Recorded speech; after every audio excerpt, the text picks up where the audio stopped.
Hey guys, and welcome back today to another little adventure. Here we are back down in an all too familiar spot at Glen Davis. So for those of you guys who are subscribed, you would have seen that I actually came here to Glen Davis in our last adventure, and I loved it here so much that I just had to come back and explore this place further. So a little bit of info for those of you guys who don't know anything about Glen Davis.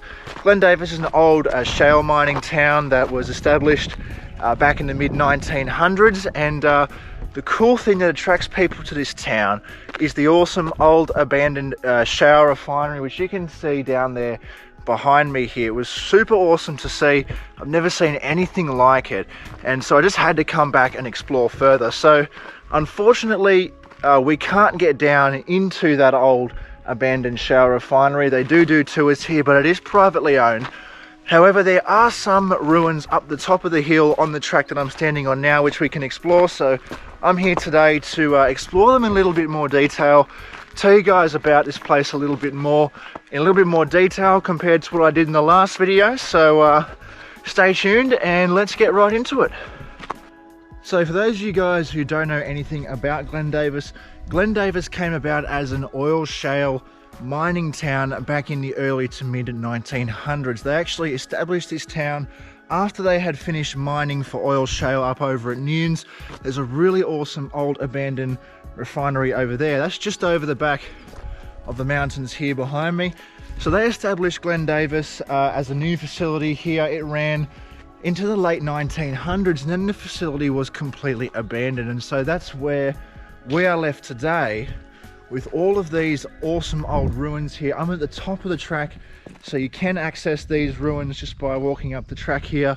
However, the actual facility itself is privately owned. It's on private property, and you can do tours there. They do tours through the place, although you can't access it freely. So there are photos of what this used to look like down on the campground when it was fully operational and constructed, and there's also a little bit of information on this place, which is really cool. It did look really awesome. It was just one of those massive structures that you would have been able to see for miles around. So the main thing to remember, guys, when exploring places like this, especially in summer, is look out for snakes. Snakes love clutter, especially clutter like this in the summertime, as well as these structures are very old, so they can be unstable at times. You can see here over the years they have come through and reinforced some of them. Although still be careful. I mean, this place, we're really lucky to still have a place like this where you can see it in its natural state after being abandoned for so many years. You find often they come through and knock down places like this so that people can't explore through. So I guess we shouldn't take it for granted. Just be careful when coming through here. What an awesome view Glen Davis has to offer. The people that would have been working here back in the day just had an absolutely spectacular view throughout this valley. Driving into work in the morning, I think this definitely takes a place high on the list of best views driving into work. But you can see the extent of how everything was left. There's just large cable stacks laying here.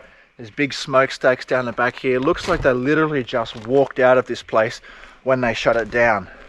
So you can actually camp in Glen Davis down on the campground. I'm not too sure about the information surrounding it, or the cost or anything like that, but you can, and there's some awesome little abandoned buildings and stuff down there that I'll show you guys in just a minute when I give you guys a look around this whole town. But this here is really cool. As you guys would have seen in the last video, this is the mine, or the entrance, one of the entrances to the mine that they would have used. All under this area here for miles around, there'd be tunnels where all the oil shale was mined out, but this here looks to be one of the main entrances. And this building here that I'm standing in today looks to be one of the main ways they would have gotten down into that mine. So it's really cool. Show you guys a little look from the outside of what this looks like. I mean, just how awesome is this? It's really rare these days you ever get to see historical structures like this. That's why I really love this place. So this little area that I'm walking through here looks like it would have been some kind of like a main area of the mine. So this facility was separated into two main areas. There was the mine, which is where we are here, and there was the refinery, which is the large abandoned structure down there that I showed you before. So here, this whole open area here would have been built up at some point, and these buildings here are just what's left. It's pretty cool. Over here you see you got some kind of large warehouse or facility over there. You've got more mine entrances here. I'm sure at some point behind me here would have been used to enter a mine, which is really cool, same as this one just over here. This would have been used at some point to enter a mine here, I'm sure. Then you've got remains of large smokestacks everywhere. So coming into this last little abandoned structure on the hill here, you can see what a view that it has behind here. Awesome view they would have had working from here, but more evidence here that they've been doing some work on these recently here, just to try and, just up here, just trying to keep them from falling down. You see this whole inside of this building here has been reinforced, which is going to prevent it from falling down and continue to allow people to explore them. But see, this is what it probably would have looked like just here in its original state before they would have reinforced it here, just crumbling around, which is pretty cool. But you'd rather feel safe walking through here, and they've done a really good job at it, because I mean, even though it's obvious, it's not too obvious when you look at it. It still looks like the building is in its original state, so well done to whoever did that. But as you can see here, when the buildings get old, they definitely need to reinforce them for safety. So that one, it has the most extensive reinforcements that I've seen, but there's evidence of works that have been done over the years and fairly recently as well, to keep these buildings accessible to the public, which is good. As long as people are respectful when they come here, I'm pretty sure this place will be open to explore for many years into the future. So here's another look at one of the old, they would have used this probably as an entrance into the mine. Here's kind of adjacent to the entrance on the top of the hill. So they would have just had many tunnels coming in and out of the mine from here. And then I imagine behind me here, there probably would have been some kind of building where they would sort it out before sending it down into the refinery there, which is cool. So have a look here, guys. This is actually a piece of shale. This is what they were mining in this area. This is what drove people to here. It's kind of like coal. It just burns very, very well. And so this is what they were mining here. This is what they were mining at Nunes. Yeah, really interesting. There seems to be a lot on the ground just in this little area on the track coming in. It's kind of like in a straight line down there is that refinery. It's really cool to see on the ground just around here. Now, how awesome would it be to actually go through when this place was still up and actually know what all these old abandoned buildings would be. I mean, we're walking through here trying to figure out what they would be, but because obviously they would have looked a lot better back in the day, we can't really figure out what some of these things would have been. Anyway, we'll give you guys a look around down there in the Oil Shale Refinery. We can't go down there on foot, however we've got a drone today, so we'll try our best to get some footage down there, and then we'll go back into the town and have a look around the town. There is so much out here to explore. You could spend heaps of time looking around out here, but we don't have a lot of time today, so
Now what an awesome view over the old facility we just had there. We just had a few issues with the drone having the settings set, so we couldn't fly too far away, and because there's no reception out here we couldn't really fix that, so it's unfortunate, but that was still a really awesome view down there. You'd love to come back here when we have all that fixed and fly right down over there. But now we're going to head back into the town centre and show you guys around there. There are some photos in there of what this all used to look like when it was actually operational, so that'd be pretty cool to see.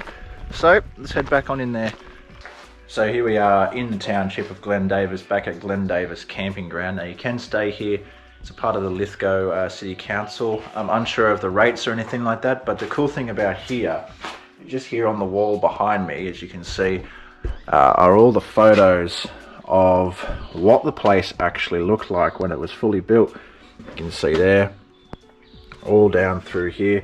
My favourite photo is that, just this one right here, where you can see there, the place all built up, both sides fully operational.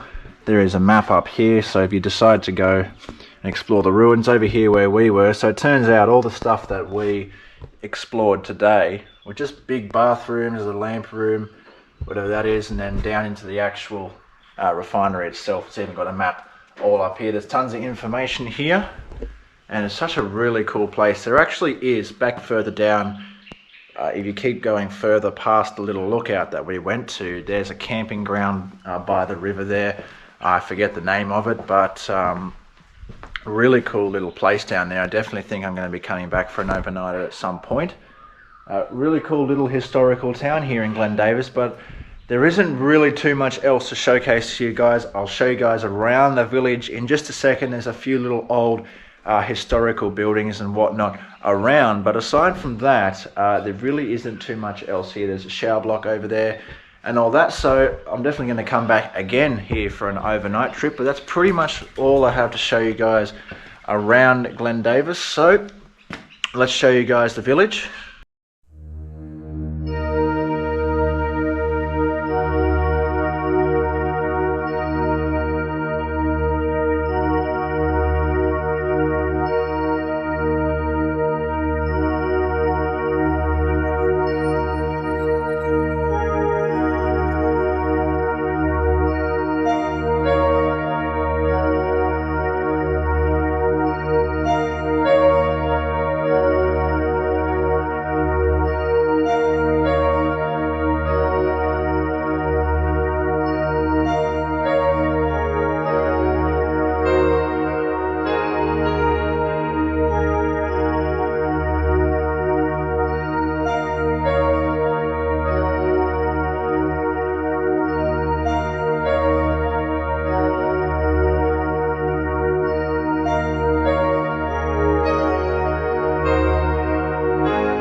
Well, I hope you guys enjoyed looking around the village. Like I said, there's a few little abandoned shops and whatnot down there. It's really cool to look at. The scenery around here is really cool, but like I said, that's pretty much all we have here showcasing Glen Davis for you guys. It's one of those spots that to get the most out of, you're just going to have to come and look at yourself. It's really cool out there. So I hope you guys enjoyed. If you did, remember to leave a like on the video. Tell me what you thought in the comments section below. Subscribe for more adventures like this one, and as always, we will see you in the next adventure.